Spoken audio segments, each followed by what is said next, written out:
Hiyooyaa shamaa kam jirtu kabajamtoota hordoftoota Kuyyuu Miidiyaa. Kabajamtoota keenya baga bacaqii gannaa baatanii booqaa birraa geessan jechaa akkuma barame qophii tokko qabannee dhufneerraa amma dhuma qophii keenyaatti nu waliin turan affeerraa keenya.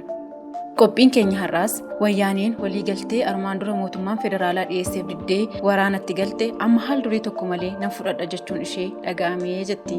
Mootummaan federaalaa armaan dura badii wayyaanee biyyaa fi uummata kana irraan ga'an bukkeetti qabuun nageenya biyyattiif jecha akkasumas lubbuun dargaggootaa waraanaan akka hin banneef karaa gamtaa Afrikaa mootummaan federaalaa carraa wayyaaneef kennee yeroo waliigaltee barbaadutti wayyaaneen qabaa ganna dhiisaa jettee akka jaarsaatti kan ergamaa addaa tokkummaa Afrikaa irraa ergame ari'ee ofirraa deebisuu irra darbee maqballeessii hedduu irratti geggeessaa turuun isaa ni yaadatama. Dubbiin keenya ijoon har'aa garuu dubbii wayyaaneen haal duree tokko malee waliigaltee fudhachuu ishee osoo hin taane shaneen daggalaa fi mandara keessa deemtee uummata dararaa jirtu maaltu ishee liqimsaa isa jedhudha. Shaneen kan uummata irratti goobdee uummata darartu ergama wayyaanee fudhattee bajata wayyaaneen ramaduufiin gadi baatee biyyaa fi saba goolti. Wayyaaneen baay'ee qaruxee waan taateef irree raayyaa ittisa biyyaa keenya baachuu waan dadhabdeef mootummaa federaalaatti deebi'uuf keessaa fi alaan araarsaa jettee iyyaa jirti. Gaafa wayyaaneen mootummaa federaalaatti deebitu bajata kan ramadu mootummaa federaalaa malee Ameerikaa yookiin Gibxii miti.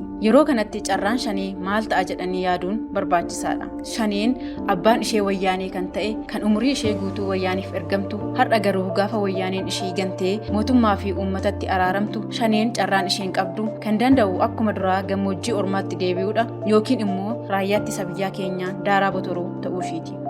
Uummanni Oromoo shanee uummata Oromoo fanqabsaa jedhuun dararamaa tureera. Ammas darara hamaa keessa jira. Shaneen fira fakkaachaa kan uummata Oromoo diineffattedha. Kuni immoo uummata Oromoo hedduu obsa fixachiisaa jira. Obsi uummataa kuni gaafa dhumatu akka dambalii galaanaa mataa shanee irra garagaree yeroo itti shaneen bosona Oromiyaa fi qe'ee Oromiyaa keessaa hiddaan buqqa'u dhiyoodha. Uummata Oromoos ta'ee sabaa fi sablammoonni Itoophiyaa akkuma irree tokkoon wayyaanee ofirraa buqqise ammas irree tokkoomeen shanee ofirraa ni balleessa. Shanee fi wayyaaneen bara dheeraaf sabaa fi sablammoota biyyattii kanarratti gochaa suukanneessaa raawwachaa turuun isaanii ni yaadatama. Guddina biyyattii gama hedduun duubatti harkiftee quucarsuu dandeessee jirti. Amma garuu irree tokkoomeen akkuma wayyaanee akka nu kadhattu goonee fi boochifne shanees bahaa fi galma dhowwinee barbadeessinee nageenya biyya keenyaa mirkaneessuu qabna. Mootummaan keenya mootummaa dimokiraatawaa kan filannoon muudame kan badhaadhina Itoophiyaaf hojjetu waliin taanee karooraa fi tarsiimoo biyyi keenya feetu irra dhaabbannee biyya jijjiiruu qabna.